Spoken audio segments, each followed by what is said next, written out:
Hello नमस्ते and konnichiwa एकछिन Naresh sir, एकछिन। तपाईँलाई के थाहा छ, भर्खरै पनि हाम्रो एजिबिजमा चाहिँ ट्रेनिङ भिजाको लागि डिमान्ड गरेको छ। एकछिन ल सर, तपाईँ पनि भन्नुहोस् सर, के को ट्रेनिङ भिसा भन्ने हुन्थ्यो है? ओके ओके, एनाउन्समेन्ट म गर्छु आज, तपाईँले होइन। Okay sir. अहिले भर्खरै एउटा नयाँ फ्रेस अनाउन्समेन्ट के छ भन्दाखेरि तपाईँको टेलरिङ र एग्रिकल्चरमा डिमान्ड प्रशस्त रूपमा आएको छ, त्यो पनि ट्रेनिङ भिजाको लागि।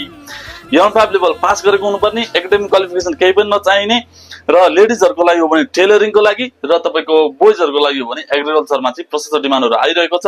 तपाईँको यदि तपाईँहरूलाई इच्छा छ भने हाम्रो नरेश सरले फेरि सम्पूर्ण जानकारी दिनुहुन्छ। Continue sir. Okay okay sir, thank you so much है त। ल बाँकी कुरोको जानकारी म दिन्छु है त।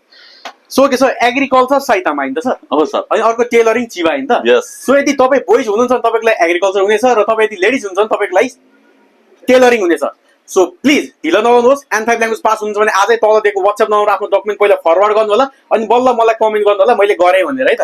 र अर्को छिटोभन्दा छिटो यसको इन्टरभ्यू हुनु गइरहेको छ। तपाईँहरू इन्टरभ्यू प्रिपरेसन क्लास लिन चाहनुहुन्छ भने त्यसको लागि वी आर ओके, हामीसँग क्लासको सञ्चालन आइरहेको छन्। र तपाईँ यदि N4 ल्याङ्ग्वेज पढेर बस्नु भएको छ र फुड सर्भिसको लागि भनेर यदि तपाईँहरूले क्लास लिने सोच बनाइरहनु भएको छ भने हाम्रो क्लास भोलिदेखिबाट धमाधम रूपमा सञ्चालन आइरहेका छन्। सो प्लिज ढिला नगर्नु होला। आजै भन्दा तल दिएको नम्बर छिटोभन्दा छिटो हामीलाई सम्पर्क राख्नुहोस्। र हाम्रो अफिस चाबेल चौकमा रहेको छ।